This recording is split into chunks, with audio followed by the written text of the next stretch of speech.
Bapak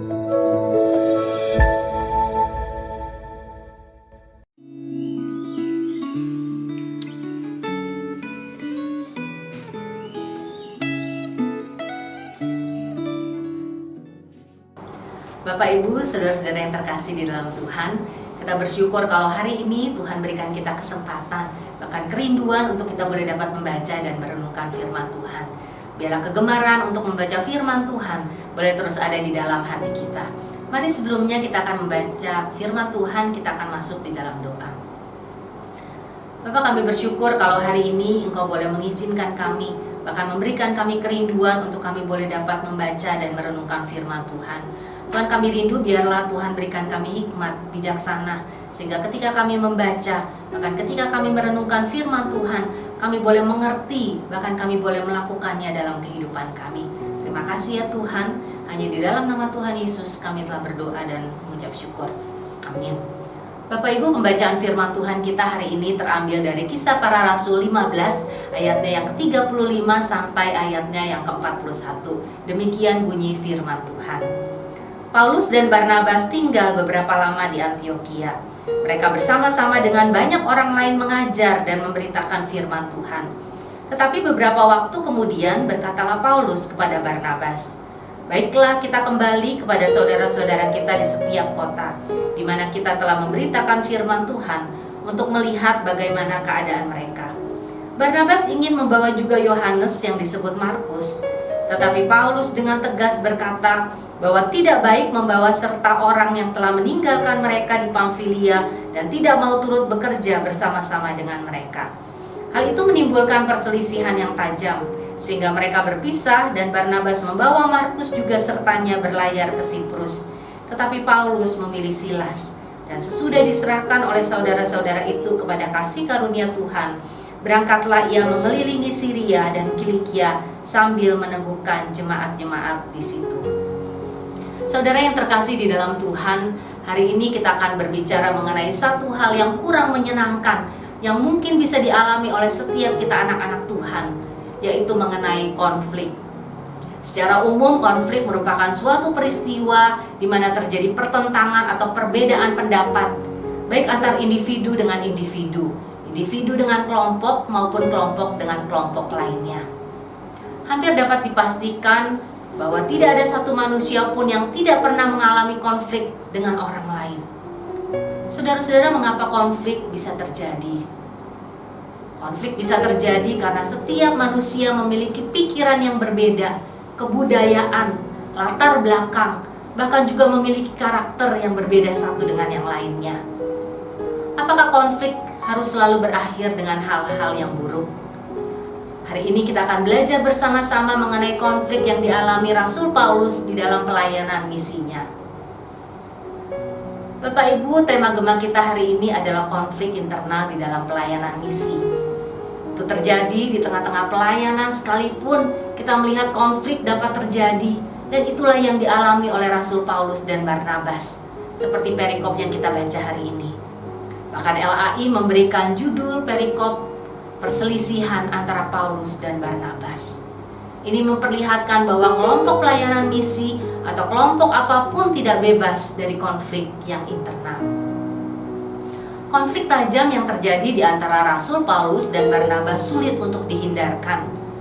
Kemungkinan perasaan tidak nyaman di antara mereka terjadi saat Rasul Paulus mengambil alih kepemimpinan, yang waktunya berkaitan dengan perubahan sebutan Saulus menjadi Paulus. Saat sebutan Saulus masih dipakai, nama Barnabas selalu disebut sebelum Saulus.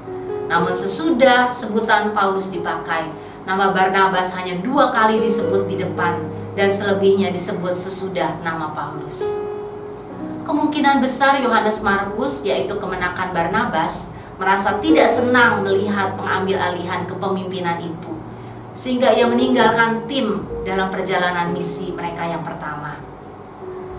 Saat Rasul Paulus hendak memulai perjalanan misi yang kedua, Barnabas hendak membawa Yohanes Markus. Tetapi Rasul Paulus menolak dengan tegas, karena ia menganggap Yohanes Markus tidak setia saat perjalanan misi mereka yang pertama, sehingga tim misi terpecah menjadi 2. Apakah perpecahan itu membuat mereka bermusuhan? Dari pembacaan di atas kita dapat melihat bahwa sekalipun ada perbedaan di antara mereka, tetapi mereka tidak bermusuhan. Mereka masih tetap berteman, sekalipun akhirnya harus bersimpang jalan. Barnabas membawa Yohanes Markus ke Siprus, sedangkan Rasul Paulus bersama dengan Silas menjadi satu tim yang kemudian ditambah dengan Timotius. Kedua tim ini masing-masing berkembang, bahkan mereka memuliakan Allah. Saudara-saudara yang terkasih di dalam Tuhan, bacaan Alkitab kita hari ini mengingatkan kita bahwa sebagai anak-anak Tuhan, kita tidak imun dari namanya konflik. Ketika kita ada di tengah-tengah keluarga, ketika kita ada di lingkungan tempat tinggal kita, di sekolah kita, di kampus kita, di tempat pekerjaan kita, bahkan di tengah-tengah pelayanan sekalipun, kita bisa mengalami konflik satu dengan yang lain, seperti yang dialami Rasul Paulus dengan Barnabas. Jika konflik tidak bisa dihindari, maka yang menjadi perhatian kita adalah bagaimana kita menangani konflik yang terjadi. Bapak Ibu, ketika konflik terjadi, apa yang kita lakukan? Apakah kita dapat mengambil nafas perlahan, menenangkan diri kita, mengambil waktu berdiam diri, dan kemudian memohon pertolongan Tuhan, kembali mengingat apa yang terjadi, yang kita alami, dan kemudian kita meminta kepada Tuhan untuk kita dapat mengatasi konflik tersebut?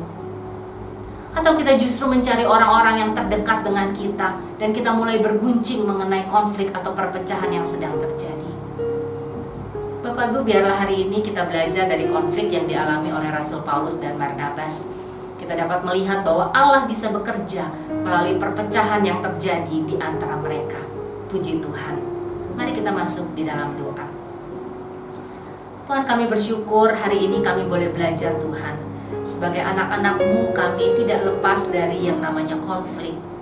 Namun kami belajar Tuhan dari permasalahan yang terjadi antara Rasul Paulus dengan Barnabas.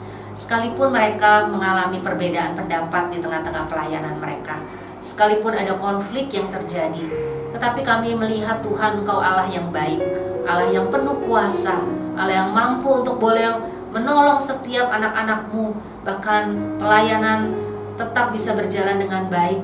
Dan kami rindu Tuhan, biarlah di tengah-tengah pekerjaan kami, di tengah-tengah kehidupan kami, bahkan di tengah-tengah pelayanan kami, ketika kami mengalami konflik, ketika kami mengalami perbedaan pendapat satu dengan yang lain, Tuhan berikan kami hikmat bijaksana. Biarlah kami boleh sungguh-sungguh bersandar pada Tuhan.